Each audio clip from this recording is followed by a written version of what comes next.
Bom dia, irmãos. Eu tenho um desafio muito grande, que é desenvolver um tema extenso, num período de tempo relativamente breve. O meu desejo seria passar o resto da manhã aqui falando a respeito do meu assunto, mas nós temos o culto, então vamos precisar exercer uma grande dose de disciplina, de autocontrole, né, para nos atermos ao período que nos foi atribuído e assim não prejudicarmos o início do culto que teremos em seguida.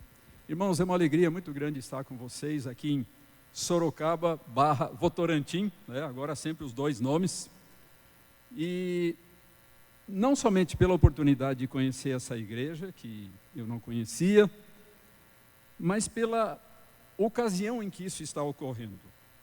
Porque existem dois fatos muito singulares que estão acontecendo exatamente agora. Em primeiro lugar, é o fato de que a igreja de vocês, a Igreja Presbiteriana do Calvário, foi organizada exatamente no ano do centenário do presbiterianismo em Sorocaba.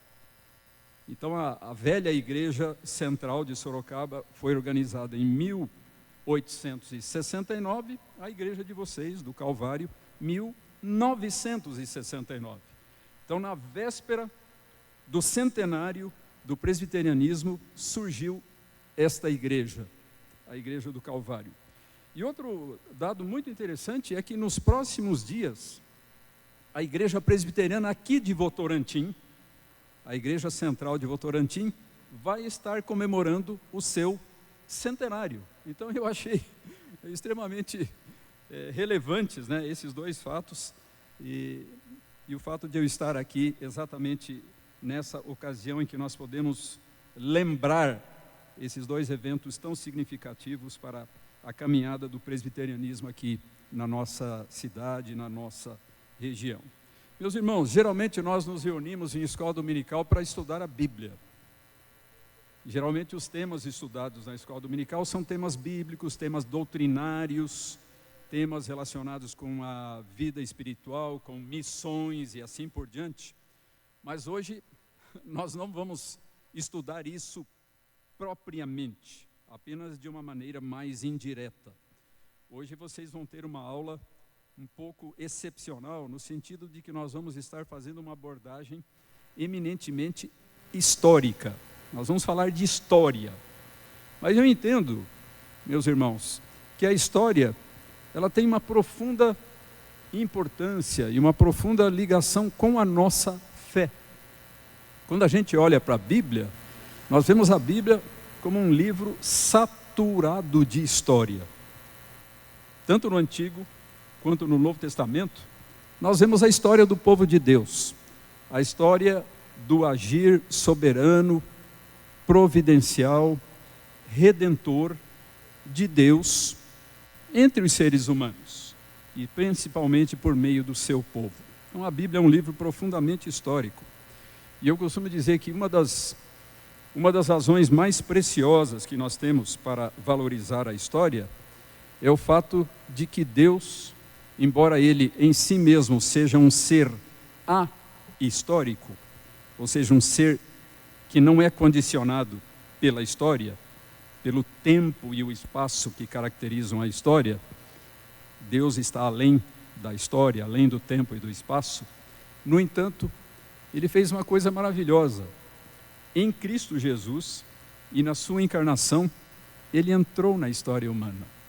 Então Deus se fez histórico na pessoa de Jesus Cristo, por amor de nós e para a nossa salvação.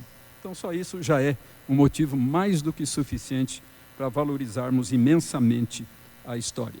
Mas vamos então passar aqui ao nosso PowerPoint, para que nós possamos estruturar melhor a nossa apresentação e também não nos alongarmos por um tempo excessivo entrando no período do culto. Então é isso. Esse é o tema, meus irmãos, que me foi dado. Não fui eu que escolhi esse tema. Os pastores aqui da igreja é que ao me convidarem, pediram que eu abordasse esse assunto. Então, a história da missão da igreja em Sorocaba e Votorantim. E eu quero começar com uma passagem bíblica que eu considero muito relevante para o nosso assunto, porque nos mostra não somente o valor da história, mas a importância de nós estarmos sempre contando de novo a sempre velha e sempre nova história, né? Vamos fazer a leitura dessa passagem aí todos juntos? Todos nós. O que ouvimos e aprendemos, o que nos contaram nossos pais, não o encobriremos a seus filhos. Contaremos à vindoura geração e o seu poder e as maravilhas que fez. Ele estabeleceu um testemunho em Jacó e instituiu uma lei em Israel.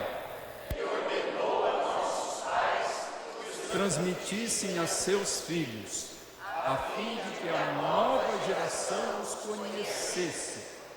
Filhos que ainda hão de nascer, se levantassem e por sua vez os referissem aos seus descendentes, para que pusessem em Deus a sua confiança e não se esquecessem dos feitos de Deus, mas lhe observassem os mandamentos. Veja que coisa maravilhosa essa parte do Salmo 78, mostrando aí a preservação da história dos grandes atos redentores e providenciais de Deus ao longo de muitas gerações. Então o texto faz referência a filhos que ainda hão de nascer e que vão transmitir essa história aos seus descendentes. Então imaginem quantas gerações estão envolvidas aí nessa descrição feita pelo Salmo. Por isso é importante nós conhecermos a nossa história, conhecermos não só a história bíblica do Antigo e do Novo Testamento, a história da igreja, do cristianismo de um modo geral, os 2000 anos, mas também conhecermos a história da igreja aqui na nossa cidade, na nossa região, e vermos como Deus usou esses personagens do passado para produzir aquilo de que nós nos beneficiamos hoje. Nós somos os herdeiros, nós somos os legatários dessa história preciosa que começou a ser escrita há 1,5 século atrás aqui na região de Sorocaba. Então, algumas informações iniciais. Primeiro aqui a respeito da cidade, muitos de vocês já conhecem isso, né? Existe esse fato curioso de que Sorocaba foi fundada exatamente 100 anos depois da capital, depois de São Paulo. São Paulo, 1554. Sorocaba, 1654, na época dos bandeirantes. E daí, no século seguinte, no século XVIII, surgiu a famosa Feira de Sorocaba, uma feira de muares, uma feira que vendia cavalos, mulas e etc.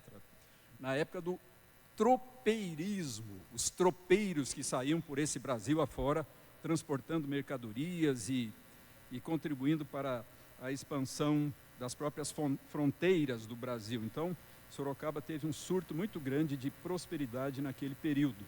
E, finalmente, no século XIX, o início da industrialização, que levou Sorocaba a ser conhecida como a Manchester Paulista. E justamente foi naquela época que surgiu aqui, perto da cidade, em Ipanema, esta fazenda, que é um parque nacional aqui no município de Iperó, surgiu a Real Fábrica de Ferro de São João de Ipanema, um nome bem comprido, né? Imagino que muitos de vocês já estiveram nesse local. Mas qual a importância disso para a nossa história, a história que nós pretendemos contar para vocês hoje? É que vieram trabalhar nessa primeira siderúrgica do Brasil, que foi fundada no início do século XIX, portanto há 200 e poucos anos atrás, vieram a trabalhar operários, engenheiros e outros indivíduos de origem protestante, europeus protestantes, principalmente luteranos, suecos, dinamarqueses, alemães e outros.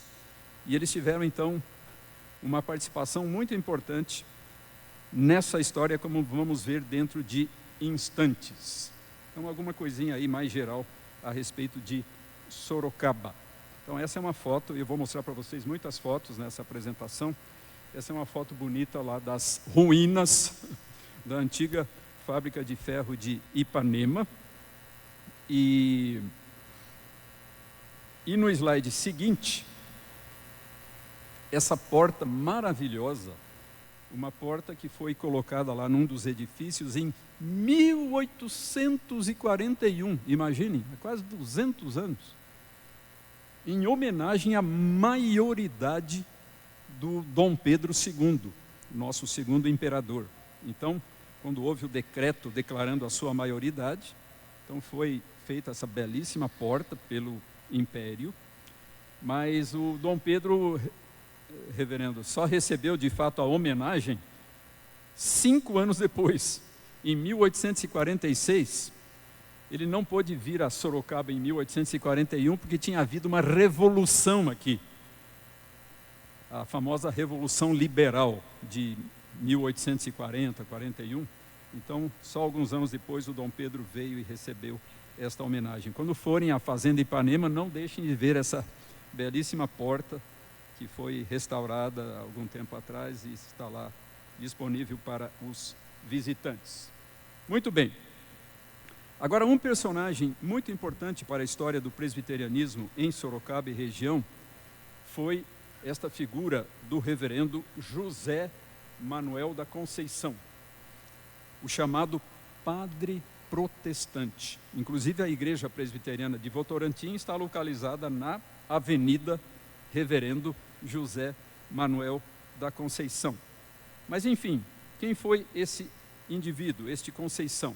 Conceição nasceu na capital, nasceu em São Paulo, no ano da nossa independência, 1822. E quando ele tinha apenas 2 anos de idade, a família se mudou para cá. Eles vieram para Sorocaba, onde ele foi criado por um tio-avô que era padre, Antônio Francisco de Mendonça. E esse tio-avô, naturalmente, o encaminhou para o sacerdócio. Então, por influência do seu tio, que o criou, ele se encaminhou para o sacerdócio. Estudou em São Paulo, retornou para Sorocaba, foi ordenado subdiácono, diácono, depois presbítero, ou seja, sacerdote, e começou a exercer as suas atividades sacerdotais, então aqui nessa região. E aí é que entra a conexão com a Fazenda Ipanema. O Conceição, naquela época, entrou em contato com aqueles imigrantes europeus protestantes da Fazenda Ipanema e foi profundamente influenciado por eles. Ele ficou impressionado com a maneira como eles liam a Bíblia, tinham as suas devoções domésticas, observavam de maneira muito respeitosa o dia do Senhor, a guarda do domingo. Isso causou um impacto muito grande nele e contribuiu então para que ele, desde o início da sua carreira como padre, tivesse ideias diferentes. Quase que desde o começo ele ficou conhecido pelo apelido de padre protestante, o que era, num certo sentido, uma contradição, principalmente naquela época, o padre protestante. Então, o que aconteceu? Ele foi, depois de passar algum tempo aqui em Sorocaba, para Limeira. E lá em Limeira, ele começou a pregar mensagens evangélicas e a incentivar o povo a ler a Bíblia. Isso era uma coisa que não existia naquela época, entre os sacerdotes católicos. Vamos seguir aqui para o próximo slide. Então, o que aconteceu? O bispo, preocupado com essa fama dele de padre protestante, começou a transferi-lo de uma paróquia para outra. Como a gente diz, não deixava que ele esquentasse lugar, né? Ele ficava um pouquinho de tempo numa paróquia e já era mandado para outra. Então, vejam aí, Piracicaba, então depois de Sorocaba e Limeira, Piracicaba, Montemor, novamente Limeira, Taubaté, Ubatuba, Santa Bárbara do Oeste, e por fim a cidadezinha de Brotas, onde ele chegou em 1860. E 3 anos depois, 1863, o Conceição, tendo problemas de consciência, já não se sentindo muito à vontade no seu trabalho como sacerdote católico romano, ele que agora tinha muitas ideias e muitas simpatias pelo protestantismo, pela fé evangélica, ele compartilhou essas suas inquietações com o seu bispo e disse: por favor, eu não gostaria mais de ser sacerdote paroquial, eu não quero mais trabalhar como pároco, eu gostaria de ter um outro cargo na estrutura da igreja.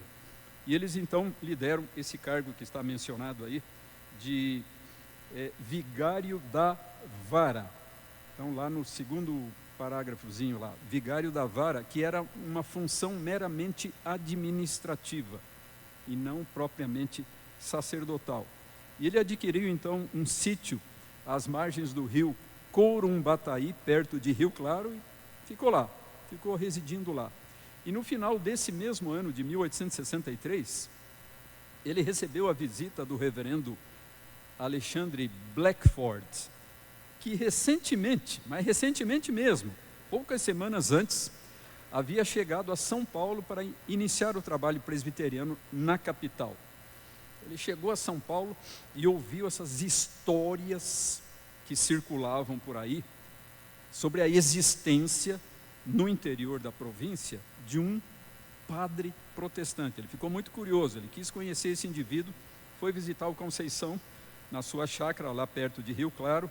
O Conceição depois retribuiu a visita, vindo à capital, e o resultado é que ele se converteu à fé evangélica e finalmente foi recebido por profissão de fé no dia 23 de outubro de 1864, no Rio de Janeiro.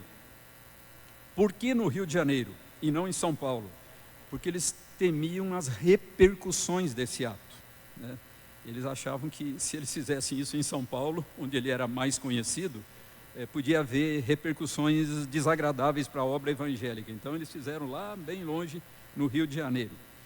E finalmente no ano seguinte, 1865, ele foi ordenado pelo recém-criado presbitério do Rio de Janeiro, no dia 17 de dezembro, e é por isso que hoje, o dia 17 de dezembro, é o dia do pastor presbiteriano, né? Nós comemoramos a cada ano o dia do pastor, numa homenagem ao reverendo José Manuel da Conceição. Pois bem, ordenado em dezembro de 65, logo em seguida, ele começou a fazer as suas maravilhosas, as suas notáveis, impressionantes viagens evangelísticas.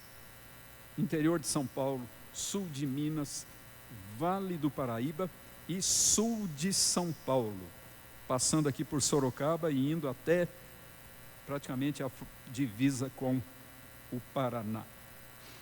Muito bem, vamos lá, vamos seguir. Aí está o reverendo José Manuel da Conceição.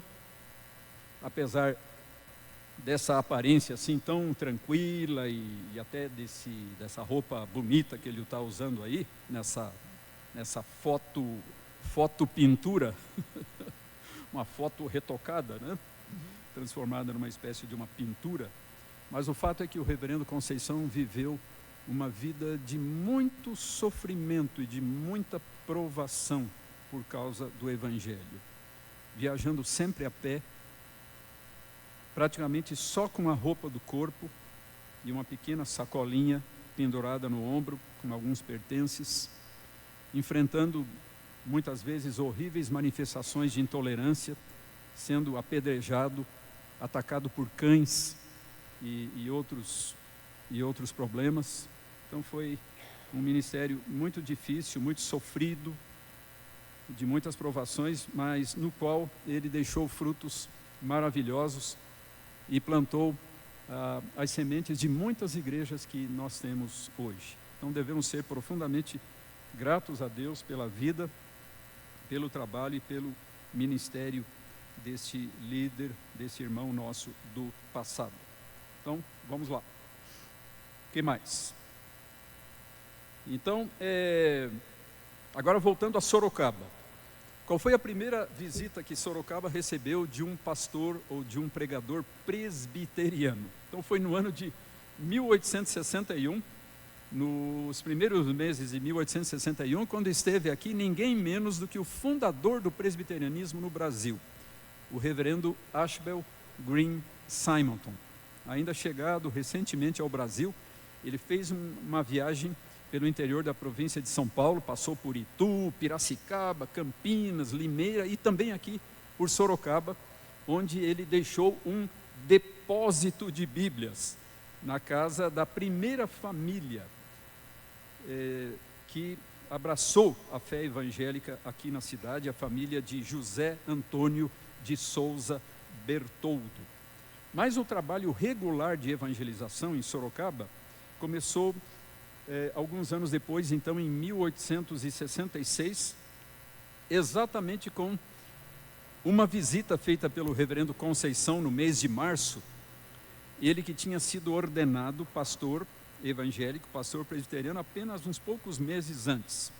Então diz lá um texto escrito por ele, que ele, visitando Sorocaba naquela ocasião, março de 1866, pregou, agora as palavras dele, com geral aceitação, porque o povo tem por toda parte fome e sede da palavra de Deus. Veja que coisa maravilhosa, meus irmãos. Nós somos herdeiros disso. Se nós existimos hoje como igreja de Jesus Cristo em Sorocaba, é porque os fundamentos, as sementes foram lançadas por essas pessoas há tanto tempo atrás, 1,5 século atrás. Nós devemos nos maravilhar com isso, nos encantar com isso e ser profundamente gratos a Deus e compreender que nós somos os, não somente herdeiros, mas os continuadores dessa história. E devemos ser dignos, valorosos, fiéis continuadores. Muito bem, logo depois que o Conceição esteve aqui, em março, em abril, o reverendo Blackford, aquele mesmo que tinha evangelizado Conceição, ele falou 2 vezes a auditórios que variavam de 30 a 50 pessoas, lá no antigo centro da cidade de Sorocaba. Vamos em frente. Então aqui mostrando para vocês a foto do reverendo Simonton, o pioneiro presbiteriano do Brasil e que visitou Sorocaba em 1800 e, quem lembra? 1861, né? 1861, certo? Então está lá a foto dele, inclusive lá embaixo a assinatura dele, né? É uma foto autografada. Essa foi uma foto impressa, né?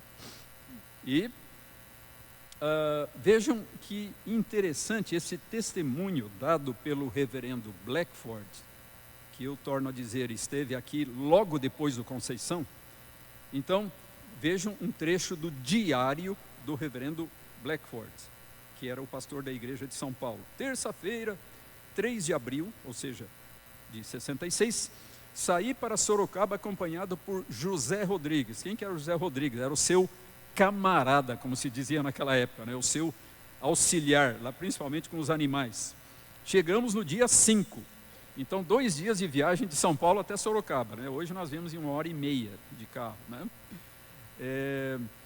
Agora vejam, encontrei pela estrada sinais da profunda impressão causada pelo Senhor Conceição. Li e expliquei a Bíblia em 5 casas diversas no caminho. O Senhor Conceição estiver em Sorocaba de 19 a 31, ou seja, de março, pregando e lendo as Escrituras pelas casas. A sua presença e prédica excitaram muito interesse e muito falatório. Não podia ser diferente, né? O padre convertido. Alguns o julgavam louco. A maior parte parecia pensar de outra forma, faltou o M aí, de outra forma, afirmando que ele falava bem e dizia a verdade. Então é interessante, o testemunho das pessoas em geral, não de evangélicos, que praticamente não havia evangélicos em Sorocaba naquela época, né? As pessoas em geral davam esse testemunho a respeito do reverendo Conceição. Então, vamos lá. Estamos indo bem. Opa!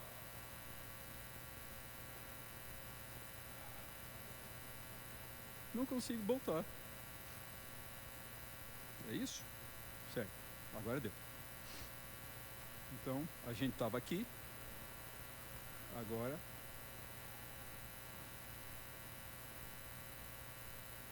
Por que eu voltei? Não.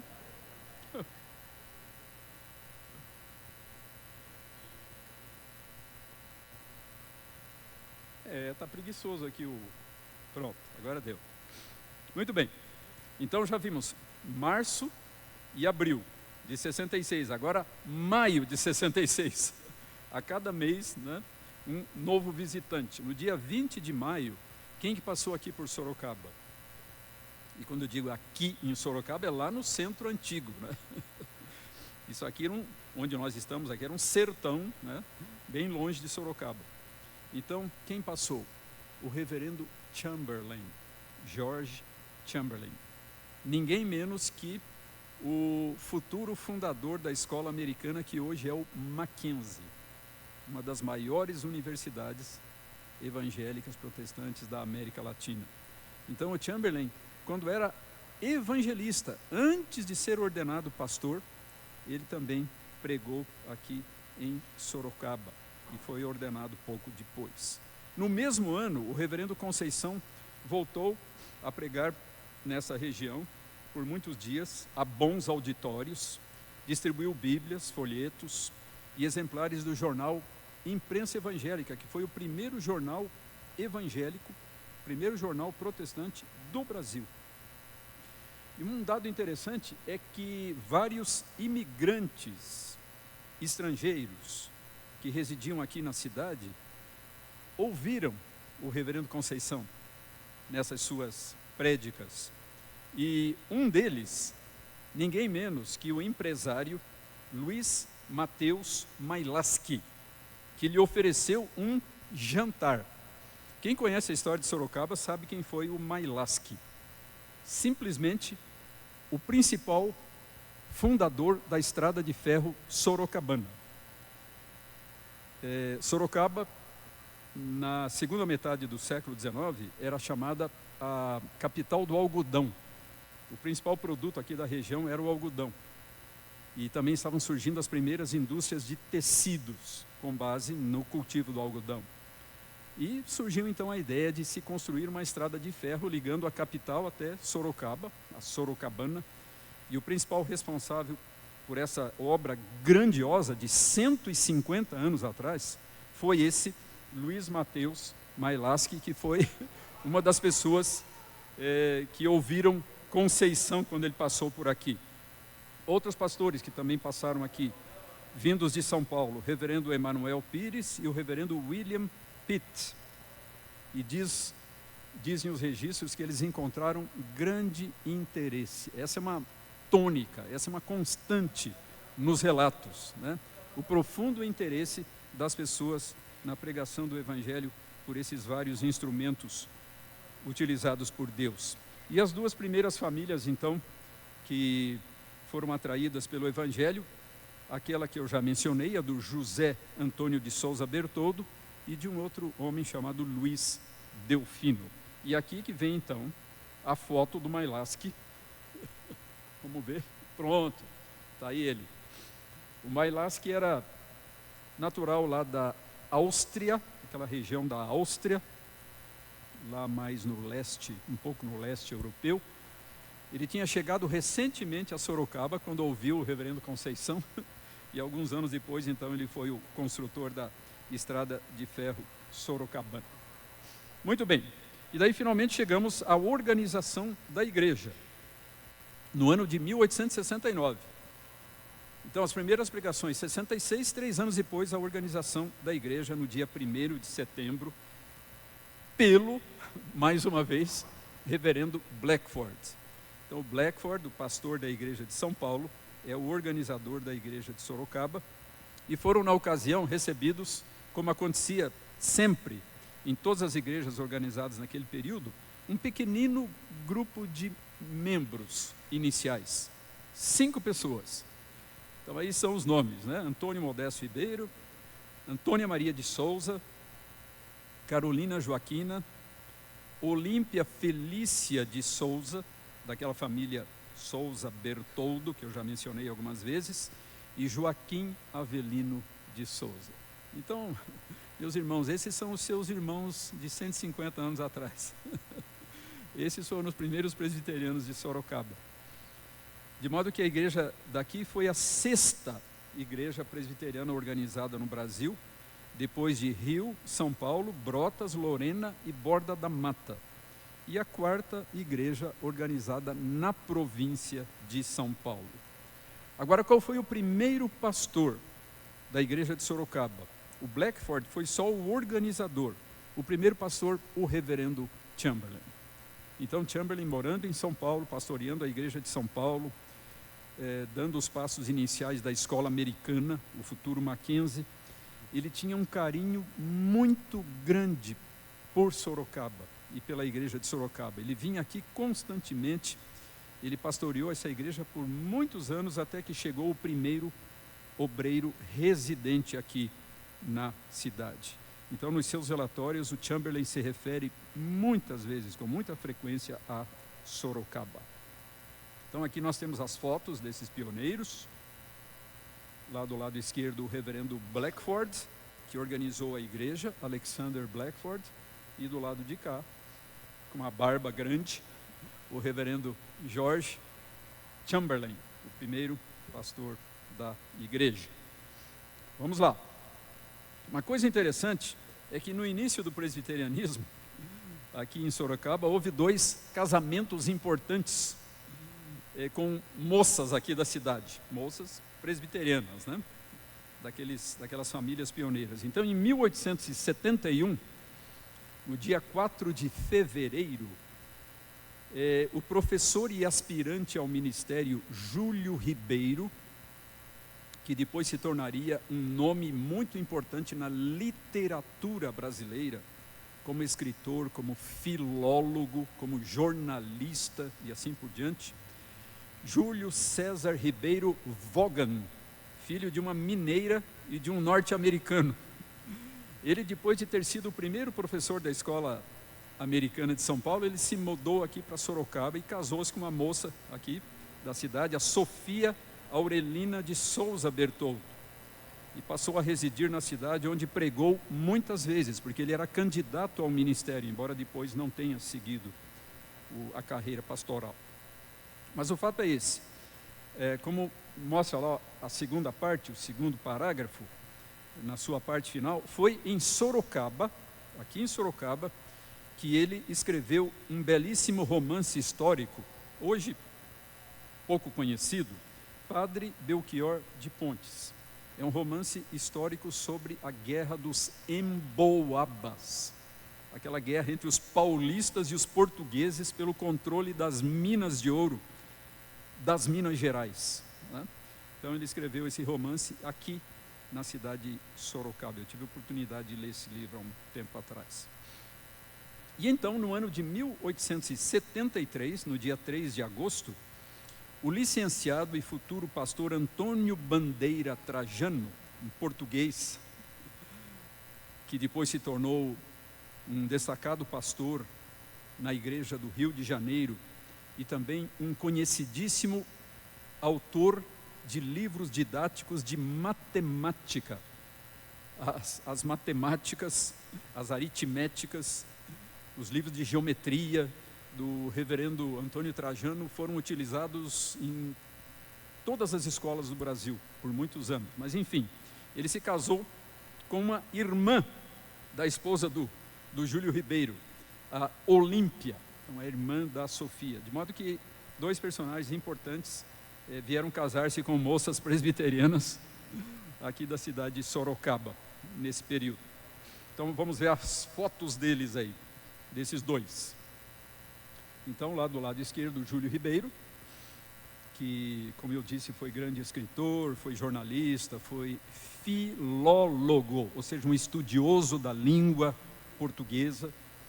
E do lado de cá, o Antônio Trajano, esse que se dedicou a produzir livros didáticos de matemática.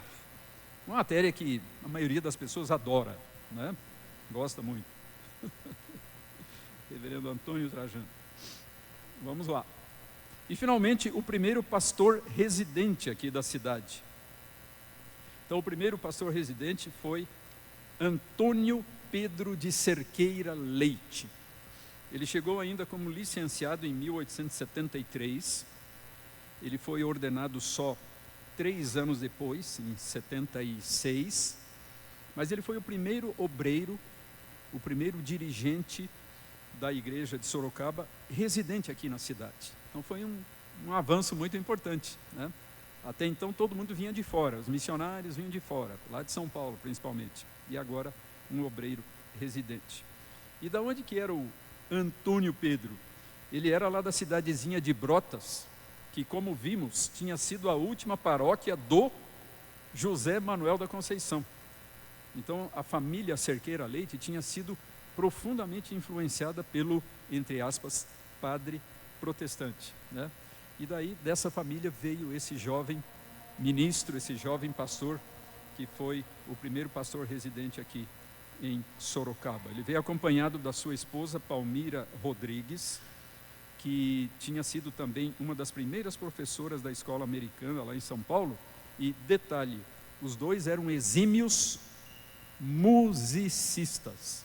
Eles tinham grandes conhecimentos de música, deram uma contribuição muito valiosa nessa área e acabaram criando possivelmente o primeiro coral presbiteriano do Brasil. Então a igreja de Sorocaba também tem esse privilégio, né, de ter sediado o primeiro coral presbiteriano do Brasil. Outros 2 missionários que andaram por aqui naquela época foram o Emanuel Van Orden e o reverendo John Beatty Howell, que foi por muitos anos colaborador do reverendo Chamberlain lá em São Paulo. Vamos lá, vamos mudar mais um slide aqui. Então, a igreja pediu, né, a certa altura, que o Antônio Pedro fosse instalado como pastor. Ele era só um licenciado. Mas o presbitério disse, não, vamos esperar um pouco mais, quando vocês tiverem condições de sustentar o seu pastor, daí ele vai ser ordenado. Por enquanto, vocês ainda não podem fazer isso. E ele acabou, então, ordenado em 8 de agosto de 76, e no mesmo ano é que foi criado esse primeiro coral evangélico do Brasil, que ainda existe lá na igreja de Sorocaba, só que tem o nome do sucessor do Antônio Pedro, Zacarias de Miranda, o coral reverendo Zacarias de Miranda. Mas enfim, esse casal realizou um trabalho notável aqui nessa região, não só no âmbito musical, mas o reverendo Antônio Pedro construiu o primeiro templo que ainda existe atrás do templo atual, lá no centro. Felizmente, o templo antigo foi preservado, que é uma coisa rara. Na maioria dos casos, esses templos são demolidos, infelizmente. Este foi preservado. E uma outra coisa, meus irmãos, é que o reverendo Antônio Pedro, apesar da debilidade da sua saúde, ele faleceu aos 38 anos de idade, vitimado por um infarto fulminante lá no Rio de Janeiro, quando participava de uma reunião do presbitério. Deixou a sua jovem esposa com vários filhos, mas enfim, apesar da sua saúde frágil, ele foi um grande evangelista em toda esta região, até Itapeva.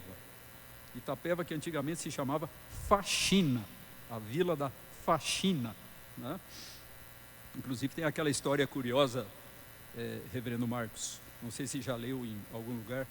Chega lá o reverendo Antônio Pedro, lá em Faxina, e bate lá numa porta de uma residência. Alguém que seria um contato lá, importante lá naquela vila, naquela cidade.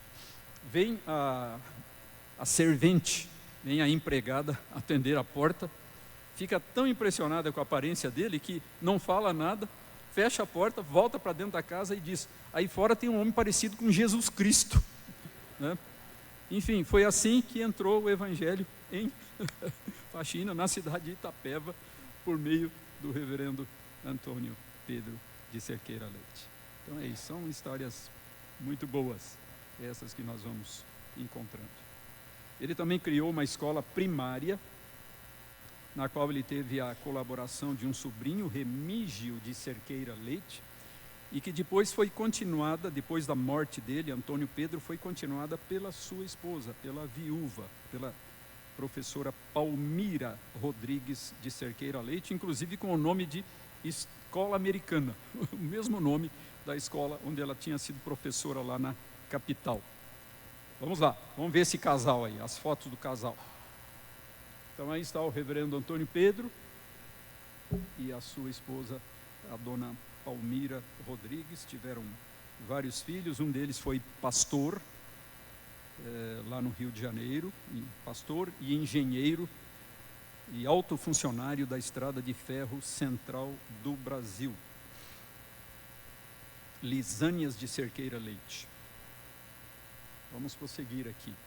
O segundo pastor da igreja de Sorocaba foi o reverendo Zacarias de Miranda. Aí tem as informações sobre o falecimento do Antônio Pedro, lá no primeiro parágrafo, com 38 anos. E um dado, uma coincidência triste. O dia do sepultamento dele, ele faleceu no dia 31 de agosto. Foi sepultado no dia seguinte, 1º de setembro, o dia do aniversário da igreja de Sorocaba. O dia em que a igreja completava 14 anos. O seu primeiro pastor residente foi sepultado. Então foi uma perda dolorosa, muito sentida para a igreja.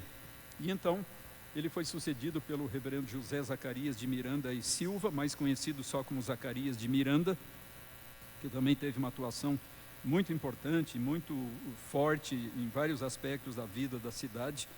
E no ano de 1885, então pouco tempo depois, reuniu-se pela única vez em sua história, aqui em Sorocaba, o antigo presbitério do Rio de Janeiro. Foi a única reunião do presbitério em Sorocaba. Mas um fato importante é que restou uma fotografia desse encontro. É a mais antiga fotografia que nós temos de um concílio da Igreja Presbiteriana do Brasil. Então, vou mostrar para vocês aqui a fotografia. Primeiro, Zacarias de Miranda, o segundo pastor residente.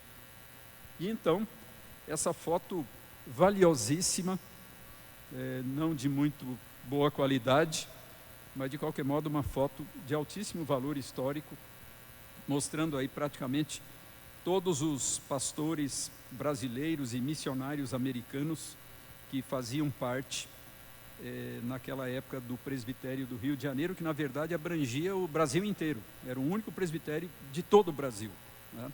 Então a igreja presbiteriana do Brasil está sintetizada, está resumida na sua liderança aí nessa foto de 1885. 3 anos depois, em 88, seria criado o nosso sínodo. Então, um nível acima do presbitério, o sínodo presbiteriano do Brasil.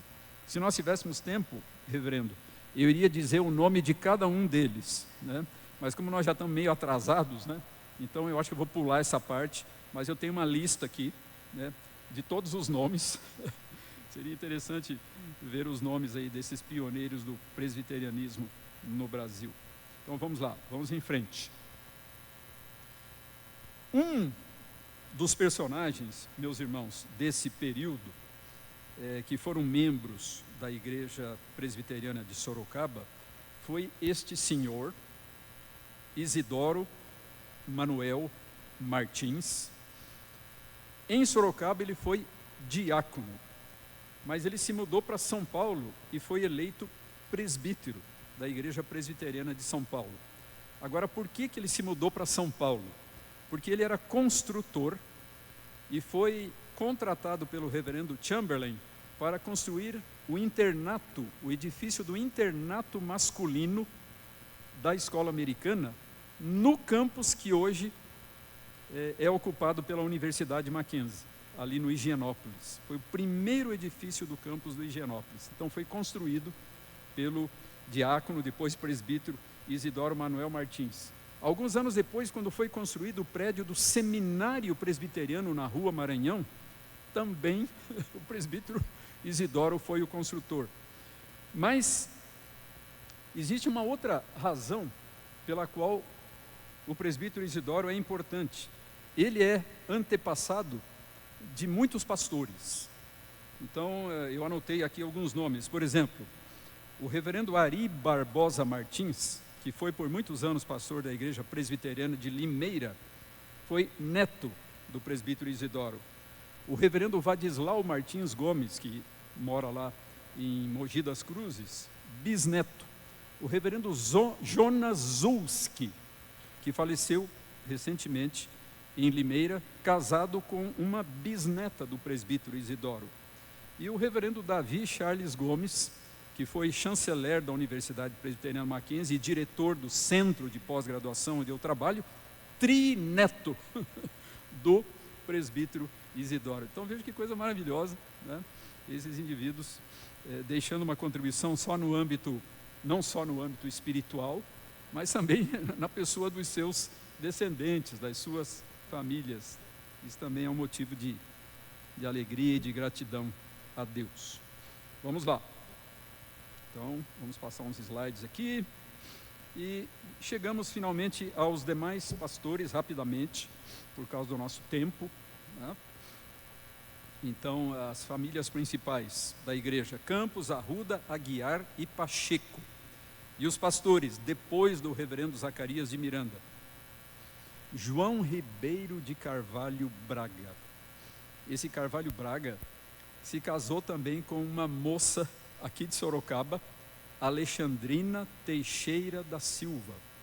Uma das transversais da Avenida Paulista, lá em São Paulo, é a Rua Teixeira da Silva, que é uma referência ao irmão da Alexandrina, a um cunhado do reverendo João Ribeiro de Carvalho Braga. Esse doutor Antônio Teixeira da Silva foi um advogado muito conhecido e também um dos antigos professores do Mackenzie College.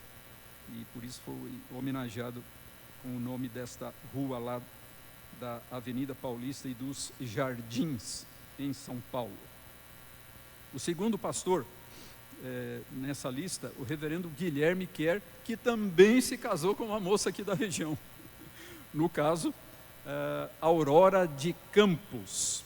Então, de uma família muito importante para o presbiterianismo aqui em Votorantim, a primeira família presbiteriana de Votorantim, a família Campos. Então, o reverendo Guilherme Kerr, que foi o primeiro pastor da igreja de Votorantim, casou-se com esta Aurora Kerr, neta daquele primeiro lá, em cuja casa chegou José Manuel da Conceição e falou: "Ô de casa", e evangelizou aquela família pela primeira vez, né? Nós vimos no início. Em seguida, o reverendo José Ferraz, Paulo de Miranda Costivelli, neto do reverendo Zacarias de Miranda, o segundo pastor da igreja. Interessante, né? A igreja foi pastoreada pelo avô e depois pelo neto, a mesma igreja. O reverendo Joaquim Augusto Machado, Henrique de Oliveira Camargo. Agora olha o detalhe, olha quanta coisa eu acho maravilhosa, né? Onde que o pastor de vocês está pregando hoje? Na comunidade presbiteriana do Campolim. Quem que é o pastor da igreja lá de Campolim? O reverendo Renato de Oliveira Camargo Júnior, neto do Henrique de Oliveira Camargo. Olha as ligações, neto do reverendo Henrique. E finalmente Natanael Emerick e o recentemente falecido reverendo Mateus Benevenuto, muito conhecido aqui de muitas pessoas nesta região.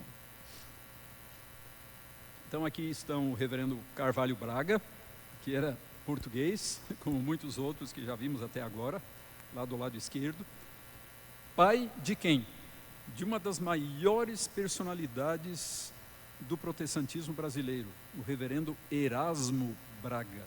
Então, ele e a dona Alexandrina, aqui de Sorocaba, pais de Erasmo Braga. E o reverendo Guilherme Kerr, com a sua constante gravatinha borboleta. Ele nunca usava outra gravata, a não ser a gravatinha borboleta, influência lá dos antepassados norte-americanos dele, né? Todas as fotos ele aparece com a gravatinha borboleta. Então, o primeiro pastor da igreja de Votorantim, mas também pastor da sede em Sorocaba. Vamos prosseguir. E aí estão o reverendo Paulo Costivelli, do lado esquerdo, que foi, como eu disse, neto do Zacarias de Miranda, o segundo pastor residente, e do lado de cá, o avô do reverendo Renato, lá do Campolim, então o reverendo Henrique de Camargo. Isso não é maravilhoso? Ver essas conexões todas, né? E compreender que nós fazemos parte dessa história tão rica, né? Com todos esses personagens extraordinários que Deus usou de maneira tão especial, não é? E com o passar do tempo, então, foram surgindo outras igrejas na região. Nós temos aí o nome de várias delas, né? Além do Hospital Evangélico de Sorocaba, que é de 35 e cuja fundação foi liderada pelos presbiterianos. Então, as igrejas de Votorantim, 23, Jurupará, 35, Filadélfia, 40, Piedade, 48, Alumínio, 65, Rocha Eterna, 68 e, terminando com a mais importante de todas, Calvário, 69, no ano do centenário do presbiterianismo em Sorocaba. E aqui, irmãos, para concluir, eu queria falar umas coisinhas rápidas sobre Votorantim, porque essa foi a minha incumbência, né? Falar sobre Sorocaba e Votorantim. Então vamos ver alguma coisinha a respeito de Votorantim, para encerrar. Então, nós temos essa história belíssima, que eu já contei para vocês lá atrás, de como em 1866 o reverendo Conceição chegou lá no sítio do senhor José Carlos de Campos, conhecido como Juca Tigre. As pessoas tinham uns apelidos, às vezes, engraçados ou curiosos naquela época, né? Então, o seu Juca Tigre. Então, ali o Conceição leu o Evangelho de João, todos se ajoelharam, oraram, ficaram profundamente impressionados, impactados com a visita do reverendo Conceição, e assim surgiu esse ponto de pregação e depois uma congregação na antiga localidade do Rio Acima, muito antes de se chamar Votorantim, era simplesmente o Rio Acima, o Rio Sorocaba, né, passava ali na frente do sítio. Muito bem. E daí os primeiros membros de Votorantim, uma filha desse senhor, Maria Madalena de Campos, depois ele mesmo, José Carlos de Campos, João Batista de Aguiar, que foi um presbítero muito destacado, e Salvador Marques de Camargo, todos eles recebidos pelo reverendo Chamberlain, por profissão de fé. E os primeiros locais de culto, uma pequena capela que foi construída, muito rústica, e a residência do presbítero João Batista de Aguiar. Vamos lá. Então, chegamos ao pastorado do reverendo Kerr, pastorado do Kerr na Igreja Central de Sorocaba. Ele assumiu o pastorado da igreja em 1917, exatamente quando ele foi ordenado. Foi a sua primeira igreja, a igreja de Sorocaba, e por extensão, a congregação do Rio Acima, ou seja, a congregação de Votorantim. E como eu disse, ela se casou com uma moça lá daquela região, a Aurora de Campos, irmã de João Carlos de Campos, que é o pai do reverendo Heber Campos, meu colega no centro de pós-graduação lá em São Paulo. Então, quantas ligações, né?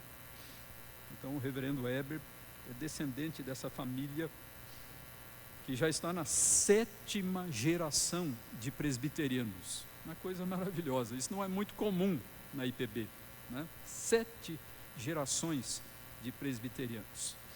Então, finalmente foi inaugurado um templo melhor, uma capela de tijolos, em 1917, que apenas 2 anos depois houve um crescimento tão grande, que 2 anos depois eles tiveram que dobrar, fazer uma reforma duplicando o tamanho da capela, né? E num terreno, para variar, doado pela família Campos. A família Campos, então, sempre presente na história do presbiterianismo em Votorantim. E naquela época eram 35 membros. Então, quando a igreja foi organizada,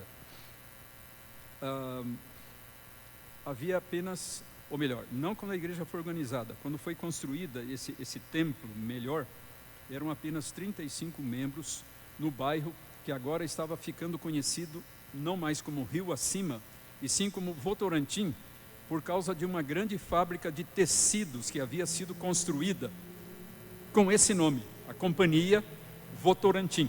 Daí a origem do nome da cidade. Então, escola dominical, uma organização missionária maravilhosa que havia naquela época, o esforço cristão e assim por diante.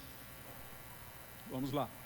E finalmente a organização da igreja de Votorantim, igreja essa que desde o início foi uma igreja profundamente missionária. Essa é uma coisa bonita de Votorantim, uma igreja missionária. Aquele pessoal do esforço cristão, os chamados esforçadores cristãos, eles saíam evangelizando por toda parte, e surgiram então pontos de pregação, congregações e escolas dominicais nesses lugares todos aí. Então, Ipanema das Pedras, Itinga, Una, Piedade, Itupararanga, Jurupará, Novo Cuiabá e assim por diante. Já nos primeiros tempos da igreja, foi um progresso muito grande. E finalmente a organização da igreja, olha que coisa bacana, 11 de agosto de 1923, o que significa que daqui 5 dias, a igreja de Votorantim vai estar completando o seu centenário. Por isso que eu fiquei muito feliz, né, de ser convidado para vir nessa ocasião, aí, às vésperas do centenário da igreja, do município em que vocês estão agora localizados como a igreja, o município de Votorantim. E então uma comissão do presbitério de São Paulo, composta pelo reverendo Guilherme Kerr, o reverendo Matatias Gomes dos Santos, que era pastor da Igreja Presbiteriana Unida de São Paulo, lá na rua Helvécia, e o presbítero Derville Halt. Então foram os organizadores da igreja de Votorantim. Nós vimos há pouco que quando foi construído o templo, a igreja tinha quantos membros? 35. Agora vejam na organização, 135 comungantes e 93 não comungantes. Ou seja, mais de 200 pessoas na igreja. Foi um crescimento assim muito grande. Foram eleitos 4 presbíteros, um deles, para variar, João Carlos de Campos, o neto lá do pioneiro, do Juca Tigre. E aqui nós temos ainda algumas fotos. Acho que eu não tinha passado esse slide, né? Aí que estão os números de membros, lá embaixo. Então, do lado esquerdo, o presbítero João Carlos de Campos, que fez parte desse primeiro grupo de presbíteros da igreja de Votorantim, lá em 1923, ele e a sua esposa, dona Ana. E do lado de cá, então, o meu colega Eber, que agora está com uns 74 anos de idade, e que naquela época era quase um menino, né, um adolescente, lá com os seus pais, então a dona Diva e o senhor João Carlos de Campos. Fotografias que me foram fornecidas pela família há vários anos atrás. Não foi para agora, não, é coisa já de algum tempo atrás. Então, meus irmãos, que história, né? Que coisa bonita. Foram eles que nos precederam na fé. Foram eles que vieram ao Evangelho antes de nós. E nós somos os seus herdeiros, os herdeiros desses heróis da fé do passado cuja obra devemos continuar. E por isso eu gostaria de terminar a minha aula, palestra, apresentação, vários nomes possíveis. Olha, que coisa bonita o templo antigo, pequenininho, que depois foi ampliado para dobrar a capacidade e que está no mesmo local onde hoje está o templo, tá, de Votorantim, na Avenida Reverendo José Manuel da Conceição, e aqui o busto em homenagem ao Reverendo Conceição, que está praticamente quase na frente da igreja, ali no canteiro central da avenida.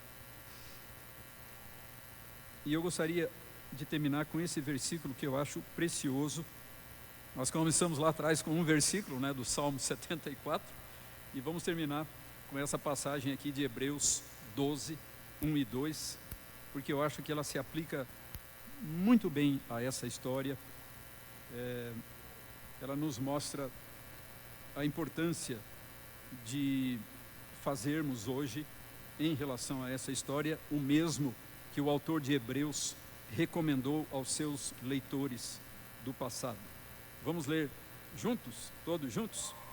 Portanto, também nós, visto que temos a rodear-nos tão grande nuvem de testemunhas, desembaraçando-nos de todo o peso e do pecado que tenazmente nos assedia, corramos com perseverança a carreira que nos está proposta, olhando firmemente para o autor e consumador da fé, Jesus.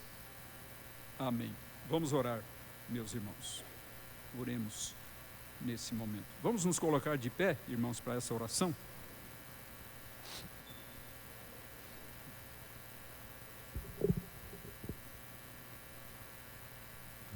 Senhor nosso Deus, nós te agradecemos muito por esta querida igreja, a Igreja Presbiteriana do Calvário, essa igreja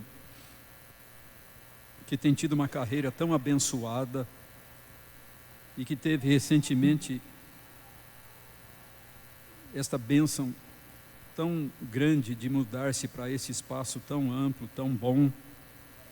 Pedimos ao Pai que Tu continues a abençoar a caminhada desta igreja na pessoa de todos os seus membros, de todas as suas famílias, para que seja uma igreja valorosa, uma igreja fiel, uma igreja que espalhe a luz do Teu Evangelho, da Tua Palavra em toda esta região tão populosa aqui de Sorocaba. Abençoa, Senhor, a cada um de nós, dando-nos a compreensão de que fazemos parte dessa história que foi narrada aqui. Não somente aquelas pessoas lá de trás, do passado, fazem parte da história, mas nós também hoje continuamos a escrever essa história, que será lida e que será apreciada pelas pessoas que virão depois de nós, pelas gerações futuras.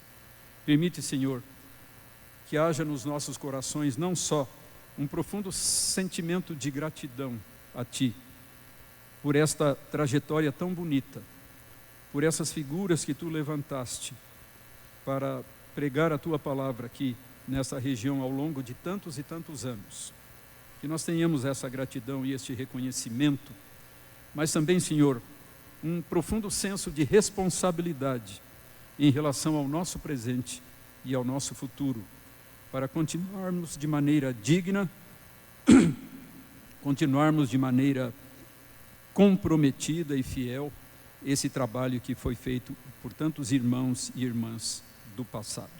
Abençoa, pois, Senhor, ricamente esta querida igreja, na sua caminhada de fé, de serviço, de dedicação a Ti e ao Teu Evangelho. É o que nós pedimos e agradecemos pela mediação de Cristo Jesus. Amém. Deus os abençoe, irmãos.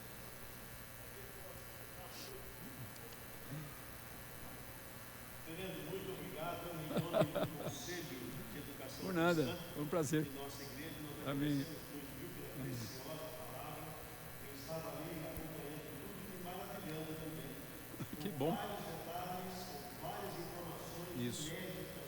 Exato. É um prazer. Amém. Obrigado. Amém. Obrigado. Quero agradecer a presença de todos, especialmente aqueles que nos visitam de outra comunidade. O presbítero Edgar, da Igreja Campolim, está ali conosco. Imagino que outros também.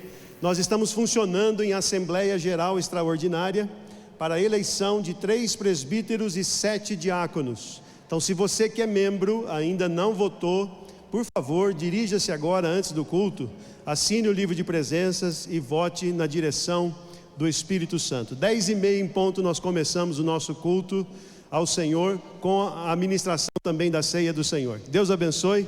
Domingo que vem então na FATEC, 9 horas da manhã com os cursos. Procure lá no site e no app a relação de cursos. Deus abençoe.